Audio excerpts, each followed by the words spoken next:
오늘 우리에게 주신 하나님의 말씀은 빌립보서 1장 27절에서 2장 4절까지의 말씀입니다. 빌립보서 1장 27절에서 2장 4절까지의 말씀입니다.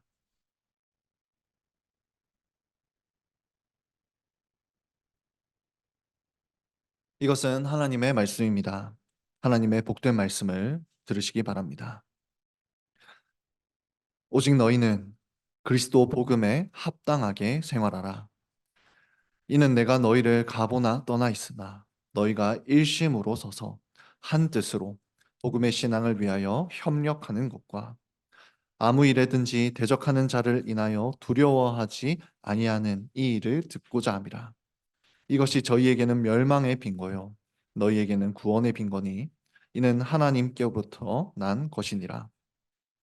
그리스도를 위하여 너희에게 은혜를 주신 것은 다만 그를 믿을 뿐 아니라 또한 그를 위하여 고난도 받게 하심이라.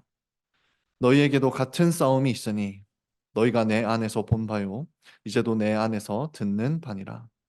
그러므로 그리스도 안에 무슨 권면이나 사랑의 무슨 위로나 성령의 무슨 교제나 긍휼이나 자비가 있거든 마음을 같이하여 같은 사랑을 가지고 뜻을 합하여 한 마음을 품어 아무 일에든지 다툼이나 허용으로 하지 말고 오직 겸손한 마음으로 각각 자기보다 남을 낮게 여기고 각각 자기 일을 돌아볼 뿐더러 또한 각각 다른 사람들의 일을 돌아보아 나의 기쁨을 충만케 하라. 아멘. 오늘 읽은 말씀을 통해서 같은 성령으로 누리는 성도의 교제라는 제목으로 하나님의 말씀을 선포하겠습니다. 우리는 사도신경 중에서 성령님에 대한 고백을 살펴보고 있습니다. 우리는 성령님을 믿습니다. 그분은 죄로 죽었던 우리를 회복시키셔서 예수님을 닮아가게 하시는 분입니다. 바로 그 성령님은 또한 거룩한 공교회를 세우십니다.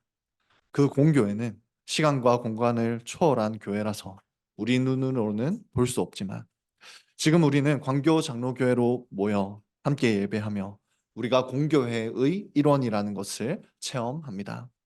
이처럼 사도신경에서 성령을 믿으며라는 고백의 뒷내용들은 모두 성령 하나님의 사역을 말하고 있습니다.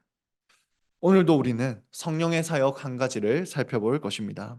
우리를 회복시키셔서 교회로 불러 모으신 성령님은 또한 성도가 교제하게 하시는 분입니다.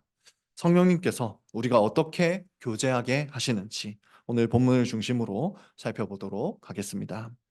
첫 번째 교훈입니다. 같은 성령을 받은 성도들은 교제하는 가운데 세상과의 싸움을 이겨냅니다. 같은 성령을 받은 성도들은 교제하는 가운데 세상과의 싸움을 이겨냅니다. 지금 바울은 복음을 전하다가 붙잡혀서 재판을 앞두고 있습니다. 어떤 판결이 내려질지 모르는 초조한 상황입니다. 어쩌면 사형 선고가 내려질 수도 있었습니다. 그런데 이 순간에도 바울의 마음은 오직 교회에 있었습니다. 자신의 복음 사역으로 인해 세워졌던 교회, 빌립보 교회를 이 시간도, 이 순간도 생각하고 있었다는 말입니다. 특별히 빌립보 교회는 바울이 복음 사역을 하다가 어려움을 만날 때 적극적으로 도왔던 교회입니다.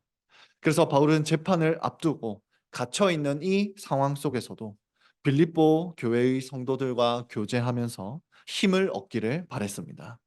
빌립보 교회가 지금도 아름답게 신앙생활하고 있다는 소식을 듣는다면 이 상황 속에서도 위로가 될 것 같았습니다. 그래서 빌립보서를 써 내려가기 시작합니다. 그렇다면 바울은 성도들로부터 어떤 소식을 듣기를 원했을까요? 바울이 가장 듣기 원했던 소식은 빌립보 교회가 은혜 안에서 교제하고 있다는 소식이었습니다. 빌립보서 1장 5절을 보시면 너희가 복음 안에서 교제하고 있다는 소식을 듣고 감사하며 기도하고 있다라고 말씀합니다. 그러니 자신이 평소에 기도했던 대로 빌립보 교회가 여전히 아름답게 교제하고 있다는 그 소식을 듣는다면 바울은 이런 상황 속에서도 기뻐할 수 있을 것 같았습니다. 그래서 지금 성도들이 교제를 잘 누리고 있는지 그것을 확인하고자 편지를 쓴 부분이 바로 오늘 본문의 내용입니다. 오늘 본문 27절은 이렇게 시작합니다. 오직 너희는 그리스도 복음에 합당하게 생활하라. 여기서 생활하라라는 단어는 어떤 나라의 규범에 맞게 살라라는 말입니다. 어떤 나라의 규범에 맞게 살라. 그러므로 복음에 합당하게 생활하라. 이 말은 복음을 경험한 하나님 나라의 백성답게 살라라는 말이 바로 이 말씀입니다. 그렇다면 복음에 합당한 삶은 어떤 모습입니까? 27절에서 그것을 계속 설명합니다. 다시 보시면 바울은 내가 너희를 가보나 떠나 있으나 너희가 일심으로 서서 한 뜻으로 복음의 신앙을 위하여 협력하는 소식을 듣고 싶다라고 말하고 있습니다. 여러분 이 표현들을 한번 잘 보십시오. 일심으로 서서 한 뜻으로 복음의 신앙을 위하여 협력하는 것. 길게 표현되어 있지만 이 표현을 한마디로 줄이면 무엇이겠습니까? 성도의 교제라고 줄일 수 있습니다. 이처럼 사도 바울이 기대한 복음에 합당한 삶의 모습은 다름 아니라 성도가 서로 교제하는 모습이었습니다. 그렇기 때문에 오늘 본문을 보면 바울은 계속해서 빌립보 교회 성도들에게 성도가 교제한다는 것이 무엇인지를 설명하고 있습니다. 그래서 오늘 본문에서는 우리는 바울이 말하는 이 성도의 교제가 무엇인지 알 수 있습니다. 바울이 말하는 성도의 교제가 무엇인지 계속해서 한번 살펴보겠습니다. 27절을 한번 다시 보십시오. 너희가 일심으로 서서라고 말씀합니다. 여기서 일심으로라는 이 단어는 원어로 한 영으로라는 말입니다. 이 표현과 완전히 똑같은 원어 표현이 신약 성경에서 나머지 세 군데 더 나옵니다. 다른 곳에서는 이 표현이 모두 한 성령으로라고 번역되었습니다. 따라서 일심으로 서라라는 이 표현은 한 성령 안에서 굳건히 서 있으라라는 말입니다. 여러분 성도들은 모두 같은 성령을 경험한 자들입니다. 바울에게 믿음을 일으키신 그 성령님은 또한 빌립보 교회의 성도들에게도 믿음을 일으켜 주셨습니다. 바울은 성도들이 바로 그 한 성령 안에서 굳게 서서 서로 교제하는 모습을 보기를 원한다라고 말씀하고 있습니다. 이어지는 내용에서 성도들이 교제하기를 원했던 그 바울의 마음이 더 분명하게 나타납니다. 성도들에게 일심으로 한 성령으로 서 있으라고 말씀한 바울은 곧이어서 한 뜻으로 복음의 신앙을 위하여 협력하라 말씀합니다. 여기서 협력하라라는 이 표현은 군대가 대열을 갖추고 전투하는 것을 의미합니다. 하나님 나라의 백성들은 기본적으로 군사들입니다. 우리는 복음을 경험하기 전까지 자신이 세상과 싸워야 한다는 것을 알지 못했습니다. 그런데 복음을 경험하면 우리 주위에서 하나님 나라를 대적하는 적들이 보이기 시작합니다. 성령님이 우리의 눈을 여시면 하나님의 뜻대로 살지 못하게 우리를 괴롭히는 그 세상과 맞서 싸우게 됩니다. 따라서 성도의 삶은 전쟁과 같다라고 말할 수 있습니다. 여러분 이처럼 성도의 삶은 전쟁과 같지만 그런데 우리에게는 전우가 있습니다. 바로 옆에 있는 성도들이 지금 바로 옆에 앉아 있는 이 성도들이 우리의 전우들입니다. 성도들은 각자의 싸움을 싸우는 듯이 보이지만 사실은 복음을 위해서 같은 싸움을 싸우고 있다는 말입니다. 그러므로 우리는 세상과 싸울 때 혼자 싸우는 것이 아니라 함께 싸워야 합니다. 우리가 서로가 복음의 싸움에서 넘어지지 않도록 서로 지켜주고 격려해야 합니다. 그런 점에서 볼 때 이 성도의 싸움, 우리가 싸우는 이 복음을 위한 싸움은 진짜 전쟁과 정말 비슷합니다. 전쟁을 할 때에는 전선을 잘 구축해야 하지 않습니까? 만약에 전쟁을 하다가 전선을 구축해 놓았는데 한쪽 전선이 뚫리면 그 전선이 뚫리면 그 뚫린 틈 사이로 적군들이 밀고 들어와서 다른 아군들의 뒤쪽을 급습하게 됩니다. 그렇게 되면 전체 군대가 한 번에 무너져 내리게 될 것입니다. 그러므로 각 병사들은 자신이 구축한 그 전선을 자신이 있는 그 자리를 반드시 지키면서도 동시에 옆에 있는 전우들을 쓰러지지 않게 도와야 한다는 말입니다. 여러분, 복음을 경험한 성도들도 마찬가지입니다. 우리는 각자 자신의 삶의 자리에서 복음을 위한 싸움을 싸워야 합니다. 그러나 동시에 함께 같은 복음을 위해 싸우는 성도들과 교제하면서 서로가 복음을 위한 싸움을 포기하지 않도록 서로를 지켜주어야 합니다. 그래서 오늘 본문에서 한 뜻으로 복음의 신앙을 위하여 협력하라라는 말씀은 바로 이런 의미를 가지고 있습니다. 그런 점에서 볼 때 바울은 지금 마치 전쟁의 지휘관 같은 모습입니다. 같은 성령을 경험한 우리 모두 같은 복음을 위해서 같은 싸움을 싸우고 있으니 서로 한 마음으로 대열을 갖추어서 대열을 맞춰서 교제하면서 이 전투에 참여하라 라고 마치 지휘관처럼 지시하듯이 말씀하고 있습니다. 이어지는 내용도 그런 관점에서 이해할 수 있습니다. 28절을 한번 보십시오. 아무 일에든지 대적하는 자를 인하여 두려워하지 않은 이 일을 듣고자 함이라. 이것이 저희에게는 멸망의 빈거요 너희에게는 구원의 빈거니 이는 하나님께로부터 난 것이니라 말씀합니다. 여기서 보면 바울은 같은 싸움을 싸우는 이 성도들이 두려워하지 않기를 바랬습니다. 그래서 또 한 번 지휘관이 병사들의 사기를 북돋듯이 성도들의 사기를 북돋아주고 있습니다. 복음을 위하여 싸운다는 것 자체가 너희에게 성령이 있다는 증거요 구원을 받았다는 증거니 결코 두려워하지 말라라고 말씀합니다. 29절에서도 마찬가지입니다. 그리스도를 위하여 너희에게 은혜를 주신 것은 다만 그를 믿을 뿐 아니라 또한 그를 위하여 고난도 받게 하심이라. 바울은 성도들에게 하나님께서 너희에게 은혜를 주신 것은 바로 이 싸움을 싸우면서 고난을 받도록 하기 위함이다 라고도 말씀합니다. 여러분, 왕이 전쟁터로 병사들을 부르는 목적은 무엇입니까? 그곳에서 편하게 쉬게 하려고 전쟁터로 부르는 것이 아닙니다. 전쟁하도록 하기 위해 왕은 병사들을 전쟁터로 부릅니다. 우리 왕이신 하나님이 우리를 부르신 것은 우리가 세상에서 선한 싸움을 싸우고 고난받게 하시기 위해서입니다. 바울은 지금 성도들에게 그것을 말하면서 두려워하지 말고 힘써 싸우라 라고 동기를 부여하고 있습니다.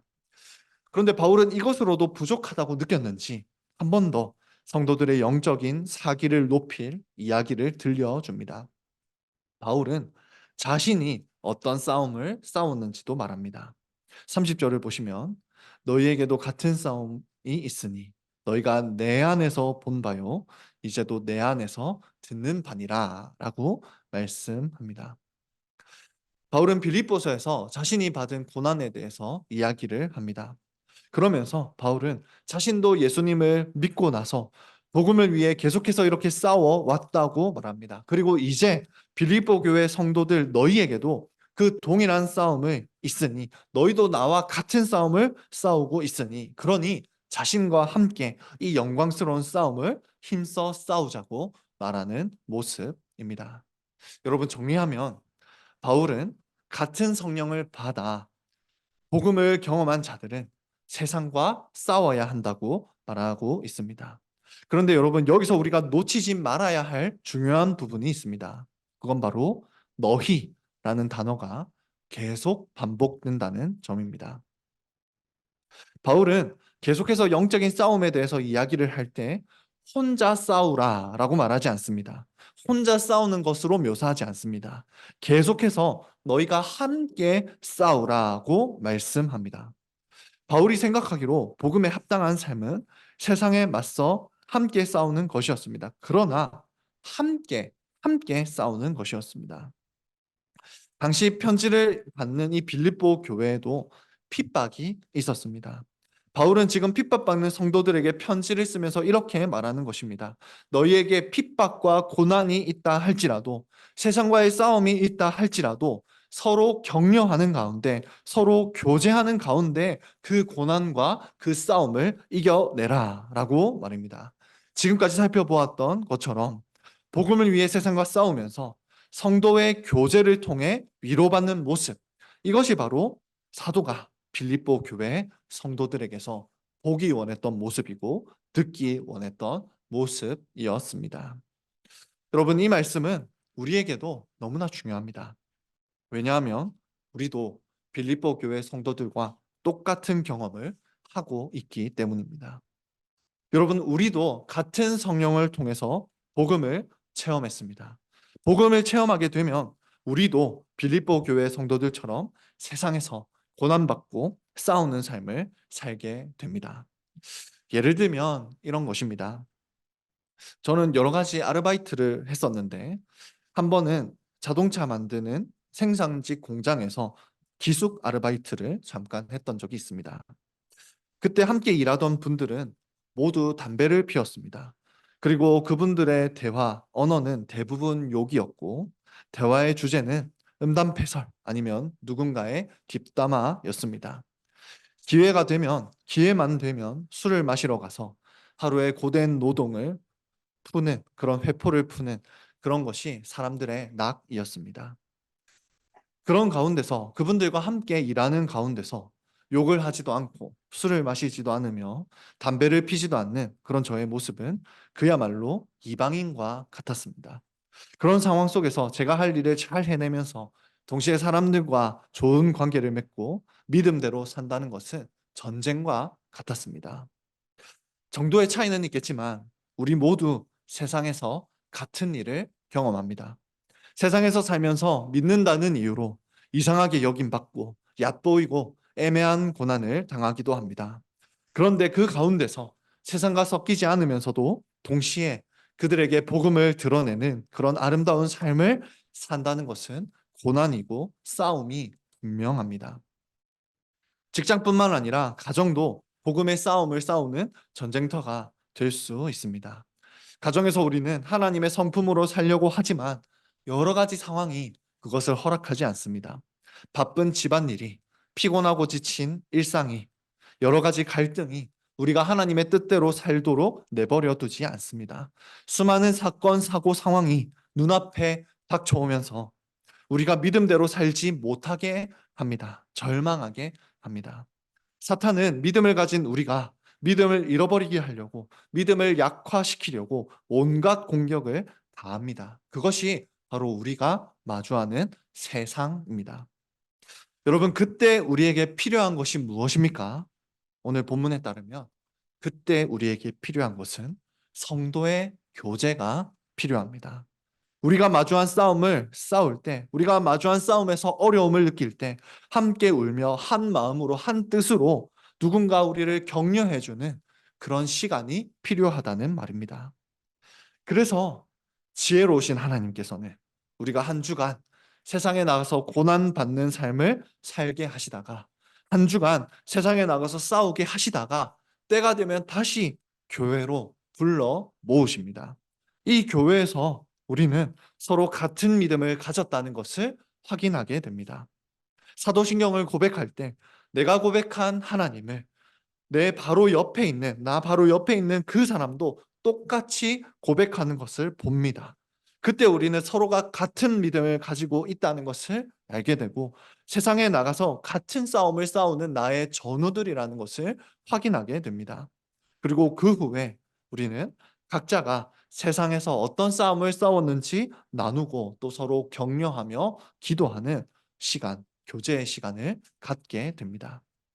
우리가 그렇게 교제할 때 우리는 영적인 힘을 얻습니다. 다시 세상에 나가서 싸워야 할 때 그때 어떻게 해야 하는지 이야기하며 지혜를 얻습니다. 마음이 낙심되는 일, 믿음이 흐려지게 만드는 일에 대해서 이야기하면서 서로 격려하며 기도합니다. 그러는 가운데 우리는 전우들의 상태를 확인하게 되고 다시 세상과 싸워갈 힘을 얻게 됩니다. 바로 이런 일이 주일마다 교회에서 일어나는 성도의 교제입니다.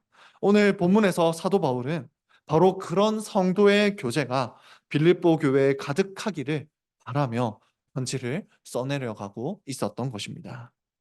그러니 같은 성령을 받은 성도 여러분, 오늘 본문이 교훈하는 대로 성도의 교제를 충만히 누리기를 원합니다. 한 주간 세상에서 복음을 위한 싸움을 힘써 싸우다가 다시 교회로 모입시다. 다시 모였을 때 세상에서 어떻게 싸웠는지 나누면서 어떤 절망스러운 일들이 우리의 믿음을 공격했는지 그것을 이야기하면서 서로 지혜를 구하며 기도하고 격려하면서 우리의 전열을 다시 재정비합시다. 그때 우리 모두에게 복음을 가르쳐 주셨던 같은 성령님은 우리를 한 뜻으로 묶어 주실 것입니다. 다시 소망을 붙잡게 하실 것입니다. 이렇게 함으로써 우리에게 맡겨진 싸움을 평생에 싸워나가는 우리가 되기를 원합니다. 여기서 첫 번째 교훈을 반복합니다. 같은 성령을 받은 성도들은 교제하는 가운데 세상과의 싸움을 이겨냅니다. 이어서 두 번째 교훈을 살펴보겠습니다. 교제 같은 성령을 받은 성도들은 교제하는 가운데 삼위 하나님의 은혜를 음미합니다. 같은 성령을 받은 성도들은 교제하는 가운데 삼위 하나님의 은혜를 음미합니다. 앞서 우리는 세상과 싸우다 교회로 돌아와서 함께 어떤 고난이 있었는지 나누는 것이 성도의 교제의 한 측면이라 했습니다. 그런데 성도의 교제는 이것뿐만이 아닙니다. 이제 이어지는 2장 1에서 4절은 성도의 교제가 지닌 또 하나의 측면을 이야기합니다. 먼저 2장 2절부터 보시면 바울은 마음을 같이하여 같은 사랑을 가지고 뜻을 합하며 한 마음을 품으라 합니다. 다시 한번 성도가 연합하여 교제를 누리라라는 표현입니다. 그러면서 성도가 이렇게 교제를 누려야 하는 이유에 대해서 1절에서 설명하고 있습니다. 2장 1절을 보시면 그러므로 그리스도 안에 무슨 권면이나 사랑의 무슨 위로나 성령의 무슨 교제나 긍휼이나 자비가 있거든이라고 말씀합니다. 즉 이 말은 그리스도 안에 있는 어떤 권면을 너희가 경험했다면 사랑으로부터 오는 어떤 위로를 너희가 경험했다면 성령을 통한 어떤 교제를 너희가 경험했다면 긍휼과 자비를 경험했다면 이런 것들이 너희에게 있다면 함께 연합하여 교제를 누리라라는 말씀입니다. 우리의 교제의 근거가 되는 그 1절을 조금 더 구체적으로 한번 살펴봅시다. 1절에서 그리스도 안에 무슨 권면이라는 말은 예수 그리스도의 위로라는 말입니다. 여기서 권면이라고 번역된 이 표현은 위로라는 표현이 또는 격려라는 표현이 더 적절합니다. 너희가 그리스도 안에서 어떤 위로나 어떤 격려를 받았다면 이라는 말입니다. 또 사랑의 무슨 위로라고 말할 때 이 사랑은 하나님 아버지의 사랑입니다. 아버지의 사랑 때문에 어떤 위로를 또한 경험한 적이 있다면 이라는 말입니다. 또 성령의 무슨 교제라는 말은 성령님을 통해서 삼위 하나님과 교제했다면 성령님을 통해서 삼위 하나님과 교제했다면 이라는 말입니다. 즉 여기에서 삼위일체 하나님이 나타나고 있습니다. 예수님의 위로, 하나님 아버지의 위로, 그리고 성령님을 통해서 그 하나님과 교제하는 것, 이것이 너희에게 있다면 그렇게 교제한다면 그때 1절의 마지막에 있는 두 가지 하나님의 긍휼과 자비를 경험하게 됩니다. 그런 하나님의 긍휼과 자비를 삼위 하나님과의 교제 가운데 경험했다면 이라는 말이 바로 1절의 말씀입니다. 그래서 그것을 경험했다면 어떻게 하라는 말입니까? 그렇다면 2절에서 보듯이 너희는 마음을 같이하여 같은 사랑을 가지고 뜻을 합하여 한 마음을 품으라 라고 말씀합니다. 삼위 하나님으로부터 받은 어떤 은혜가 있다면 그 은혜를 이야기하면서 서로 교제하는 것이 마땅하다라는 표현입니다. 여러분 사실 생각해 보면 우리 모두는 너무나 각자 다릅니다. 우리는 우선 생김새가 다르지 않습니까? 또 경제 수준도 다릅니다. 살아온 시대도 다릅니다. 보통 이런 상황에서는 너무나 다른 것이 많기 때문에 대화하기가 쉽지가 않습니다. 그런데 여러분, 우리에게는 가장 좋은 대화 주제가 있습니다. 교제의 내용이 있다는 말입니다. 그것은 바로 삼위 하나님이십니다. 우리 모두는 우리 모두는 삼위 하나님의 위로와 긍휼과 자비를 경험한 자들입니다. 지금도 그 은혜를 경험하고 있습니다. 우리가 경험한 그 좋으신 하나님에 대해서 이야기만 해도, 나누기만 해도 우리의 대화 소재는 떨어질 일은 없을 것입니다. 그러니 그 은혜를 경험한 자라면, 삼위 하나님을 경험한 자라면 서로에게 삼위 하나님을 말해야 합니다. 자신이 받은 그 위로를 말해야 합니다. 격려를, 긍휼과 자비를 말해야 합니다.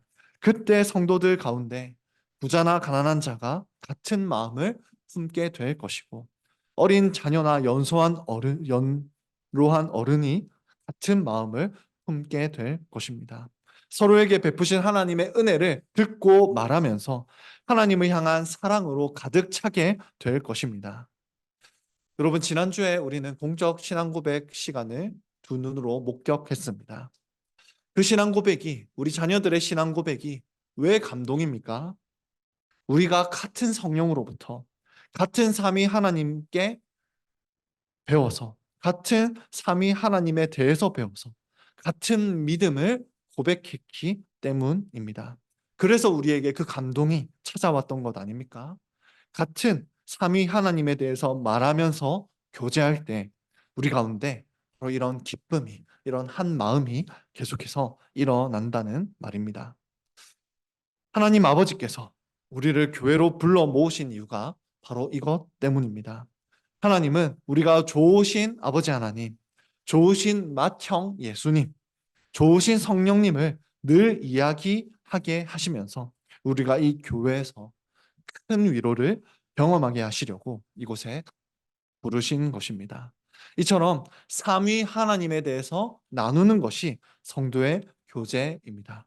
오늘 본문은 그것을 말하고 있습니다. 이어지는 본문에서 사도 바울은 성도들이 교제를 나눌 때 꼭 기억해야 하는 구체적인 지침까지도 친절하게 알려주고 있습니다. 우리 모두는 이 땅에서 완전하지 않습니다. 그래서 성도의 교제를 나누지만 그 교제를 방해하는 요인들이 있습니다. 그 방해하는 요인 중 하나는 3절에 나타난 다툼입니다. 여기서 다툼이란 원어로 보면 이기적인 마음을 뜻합니다. 타락으로 인해 모든 인간들의 이기적인 마음이 기본 값이 되어버렸습니다. 그래서 우리는 다투게 됩니다. 그리고 이것이 성도의 교제를 방해합니다. 또한 성도의 교제를 방해하는 요인은 허영입니다.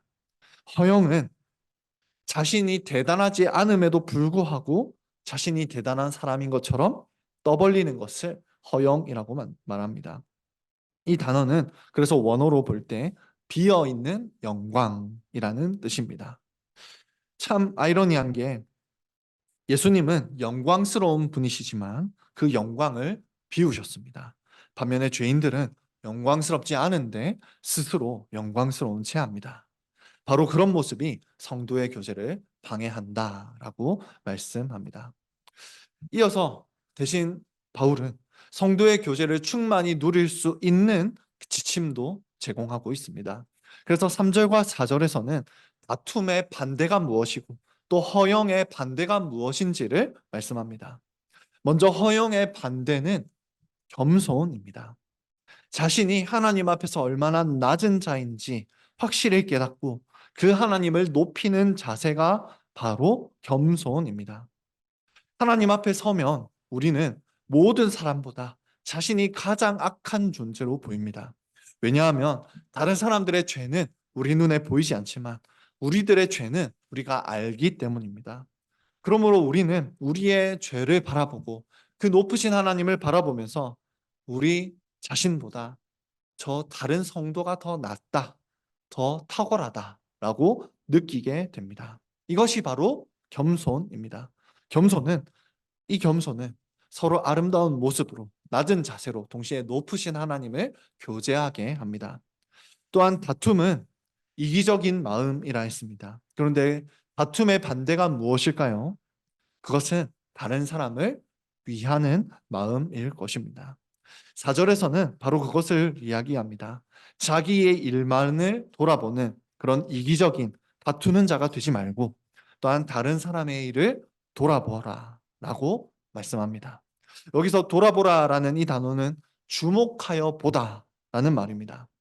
우리는 기본적으로 나 자신의 필요에 대해서는 누군가 가르쳐 주지 않아도 귀신같이 알고 나의 필요를 잘 챙기려 듭니다. 그런데 다른 사람의 필요는 우리가 주목해서 봐야만 보입니다.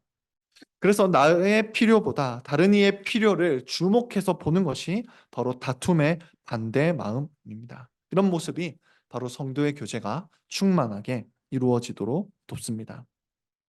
사실 생각해 보면 자신을 이처럼 비우신, 낮추신 그 겸손의 예수님에 대해서 말하면서 자신을 높이는 허영심으로 교제한다는 것이 말이 안 됩니다. 또 자신을 돌보지 않고 버리신 그 예수님에 대해서 이야기하면서 자신만을 생각하는 이기심으로 다툼으로 교제한다는 것이 말이 안 됩니다.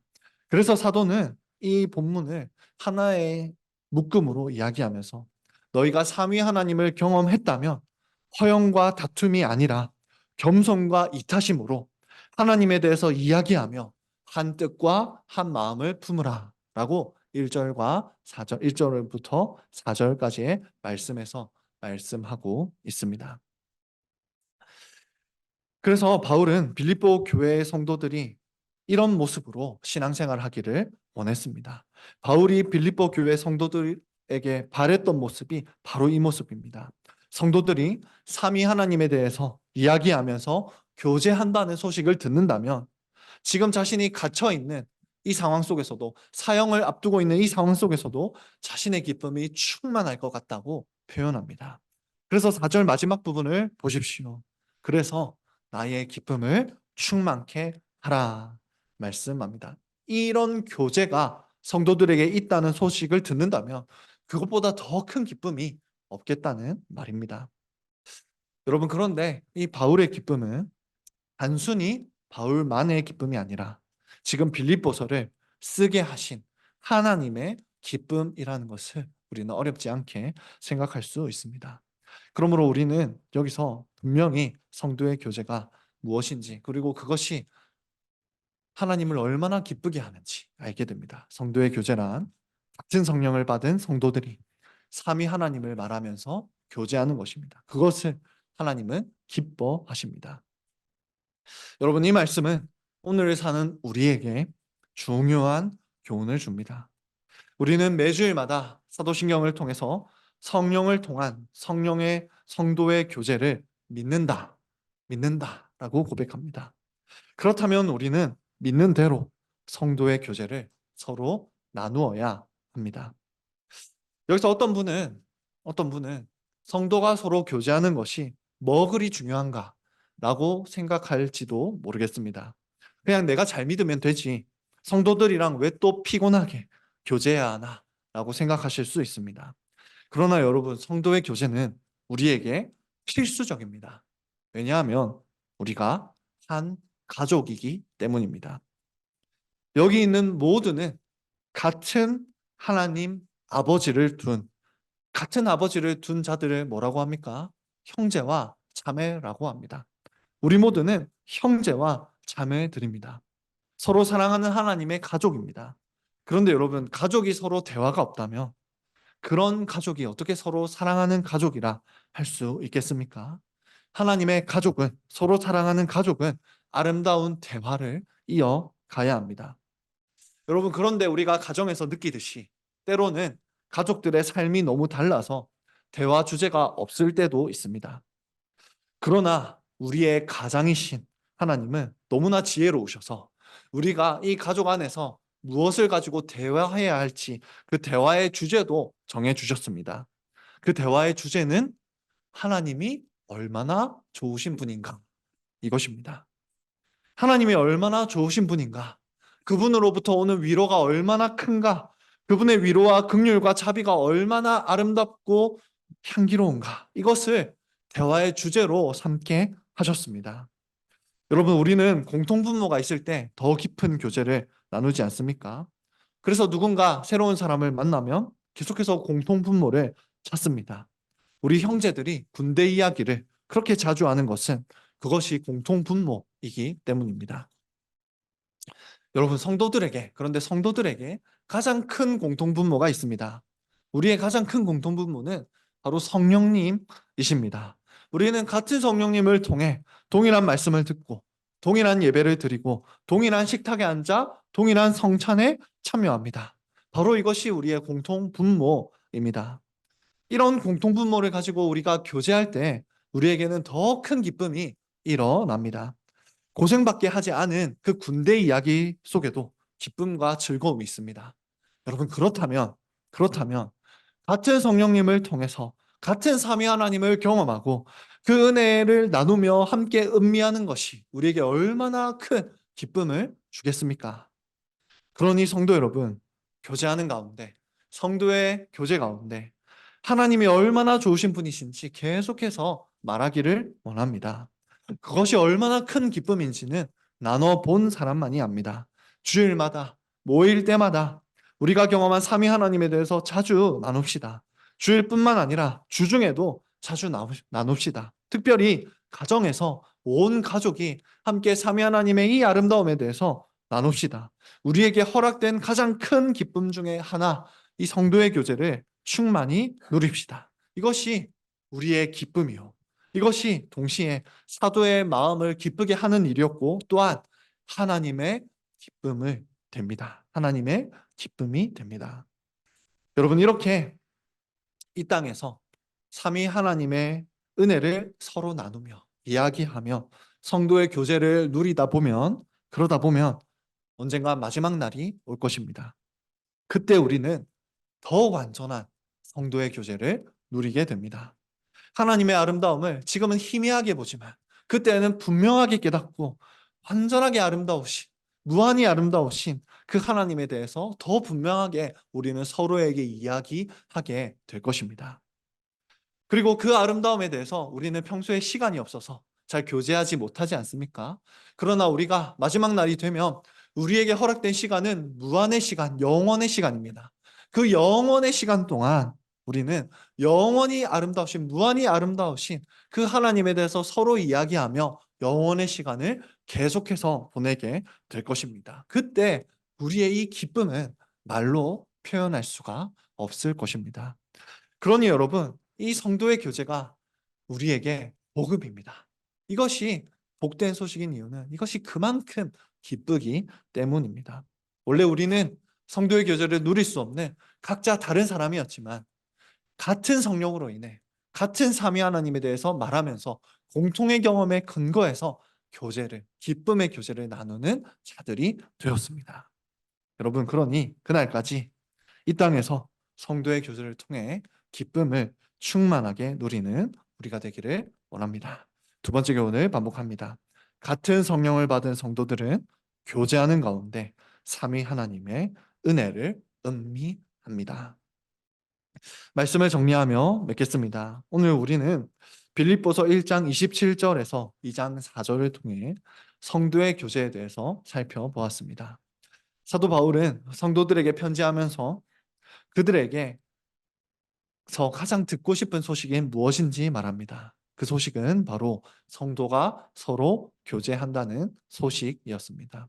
그래서 성도의 교제가 무엇인지 구체적으로 두 가지로 말합니다. 첫째로, 같은 성령을 받은 성도들은 교제하는 가운데 세상과의 싸움을 이겨냅니다. 이것을 말합니다. 같은 성령을 받은 성도들은 복음을 위하여 세상과 싸우면서 힘들고 괴로운 일을 나누며 서로를 격려하고 위로하고 교제합니다.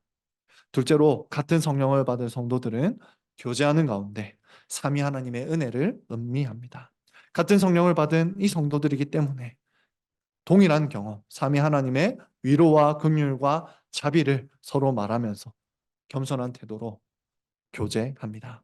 그러므로 같은 성령을 받은 성도 여러분, 주님이 오시는 그날까지 성도의 교제를 통해서 세상과의 싸움에서 지칠 때마다 위로를 얻고 삼위 하나님의 은혜를 말하면서 기쁨을 누리는 그런 삶을 사시는 광교 장로교회 성도들이 되기를 성부와 성자와 성령의 이름으로 축원합니다.